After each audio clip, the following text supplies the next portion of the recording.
আজকে এখানে উপস্থিত বিহার শিশু কল্যাণ সমিতির সকল কর্মকর্তা বৃন্দ এবং মঞ্চে উপস্থিত অন্যান্য যারা আছেন সকলকে যথাযথ স্থানে সম্মান, নমস্কার, শ্রদ্ধা। তোমাদের প্রথমেই বলি এবং মঞ্চের সামনে তোমরা যারা বসে আছো, ছাত্রছাত্রী যারা শিক্ষার্থী, সকলকে আমার ভালোবাসা, অভিনন্দন। আজকে এখানে যে অনুষ্ঠানটা হচ্ছে সেটা দুজন মানুষ মিলে তৈরি করছে। দুজন মানুষই আমি বললাম, একটা বিহার শিশু কল্যাণ সমিতি এবং আমাদের যাত্রা হয়েছে। তোমাদের প্রথমে বুঝতে হবে যে আমাদের যে পুলিশ এসছে না, তোমরা দেখছো তো, হ্যাঁ?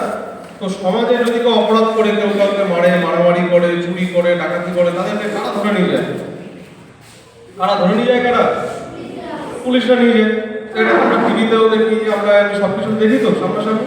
ঠিক তেমনভাবে আজকে দেখো এখানে লেখাই রয়েছে বিহার শিশু কল্যাণ সমিতি। তোমরা সবাই পড়তে পারছো তো ওপরে? তোমরা সবাই দেখো সামনের দিকে দেখে কি লেখা আছে? শিশু কল্যাণ সমিতি। অর্থাৎ একটু আগেই বলে দেওয়া হলো যে কারা শিশু আর কারা শিশু নয়। বুঝতে পেরেছো তো?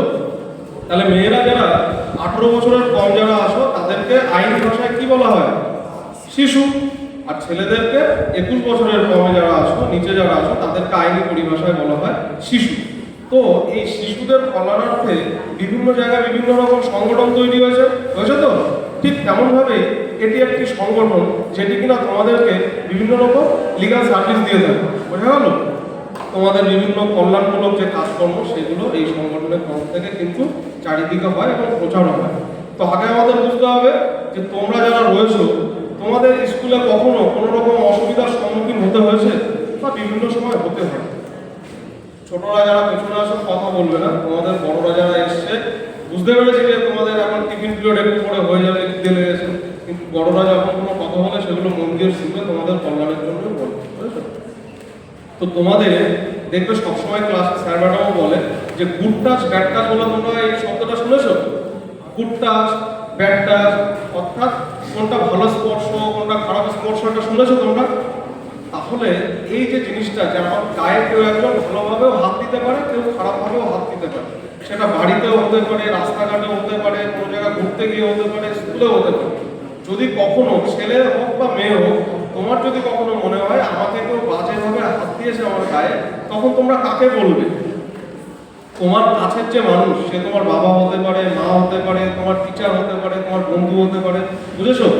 ধরো বাড়ি তুমি বলতে পারলে না, তখন কোথায় এসে বলবে? স্কুলে এসে বলে দেবে, হ্যাঁ, যে আমাকে এইভাবে ম্যাডাম বা স্যার আমাকে এইভাবে গায়ে হাত দিয়েছে বা আমাকে বাজে কথা বলেছে। ঠিক আছে? তো এই জিনিসগুলো তখনই হয়, আমাদের উনি একটু আগেই বললেন 2012 সালে আমাদের একটা আইন তৈরি হয়েছে। তোমাদের এই আইনের উপর অনেকবার সেমিনারও হয়েছে। পক্সো, তোমরা নাম শুনেছো তো? পক্সো নাম শোনোনি?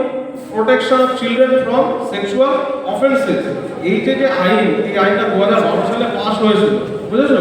তো এই পক্সো আইনে যদি কেউ পড়ো, অর্থাৎ তোমাকে ধরো কোনো জায়গায় তুমি তোমার গায়ে বাদকেও বাজেভাবে তোমার সময় ব্যবহার করলো, একটা ডায়াল নাম্বার আছে, 24 ঘন্টা ফ্রি থাকে। নাম্বারটা তোমরা জানো?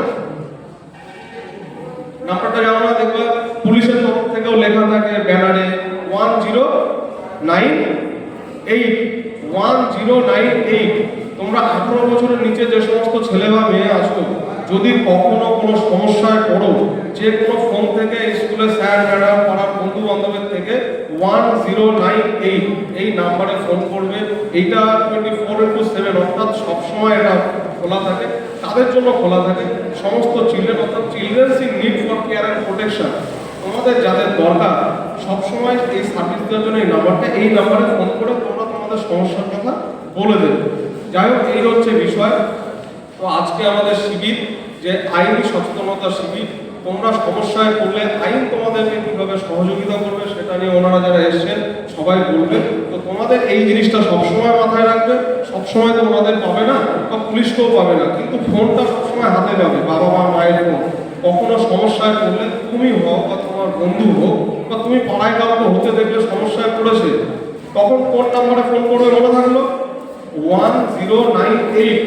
10 থেকে 1 বাদ দিলে কত হয়? 9। আবার 9 থেকে 1 বাদ দিলে কত হয়? 8। 10, 9, 8 মনে থাকবে। 1098 এই নাম্বারে ফোন করে দেবে, ফোন করে দিয়ে বলবে তোমার বাড়ি কোথায়, তোমার নাম কি, তোমার বন্ধু বা বান্ধবী কোন সমস্যায় পড়েছে, ঠিক আছে? তো এইটা গেল এই বিষয়। এরপরে যারা ধরো এখানে এসে একটু ছোট করে বলি, তোমরা বড় হয়ে সবার মনে হয় আমি ডাক্তার হবো, ইঞ্জিনিয়ার হবো, নার্স হবো, টিচার হবো, তো অনেকের তো মনে হয় উকিলও হবো। তোমরা টিভিতে দেখো না যে উকিল কত সুন্দর গিয়ে বলে, দেখো তো টিভিতে সবসময়। তো তোমরা যারা উকিল হতে চাও, এখানে 9-10 আজকে অনেক কম স্টুডেন্ট এসছে, বড়রা অনেক কম আসে, তবুও যারা আসে তাদেরকে একটু বলে রাখি, তোমরা যারা উকিল হতে চাও তোমরা আর্টস থেকেও উকিল হতে পারবে, সায়েন্স থেকেও উকিল হতে পারবে। এর জন্য 2-3টে পরীক্ষা হয় আমাদের, ছোট করে একটু বলে দিই। কমন ল অ্যাডমিশন টেস্ট বলে একটা পরীক্ষা আছে, তাছাড়া আমাদের আছে অল ইন্ডিয়া ল এন্ট্রান্স টেস্ট বলে একটা আছে, আর ল স্কুল অ্যাডমিশন টেস্ট। এইরকম বিভিন্ন ধরনের পরীক্ষা হয়। এই পরীক্ষার মধ্যে দিয়ে তোমরা 12 ক্লাসে আর্টস নিয়ে পড়লেও তোমরা বিএ এলএলবি করতে পারবে, এবং তোমরা যদি সায়েন্স নিয়ে পড়ো তাহলে বিএসসি এলএলবি করতে পারবে, আর কম্বাইন্ড একটা হয় বিবিএ এলএলবি।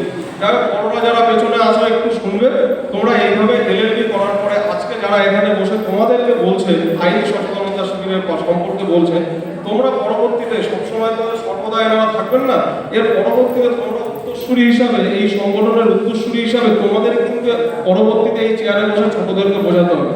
তো তোমরাও পরবর্তীতে আশা করবো তোমাদের মধ্যে কেউ এই ওকালতি নিয়ে বা উকিল নিয়ে পড়াশোনা করবে এবং এই সংগঠনটাকে আগিয়ে নিয়ে যাবে, এবং ভবিষ্যতে ছোটদের কথা তোমাদের যারা উত্তরসূরি পরবর্তীতে হবে তাদেরকে আইনি সহযোগিতা দেবে এবং সচেতনতা বাড়াবে।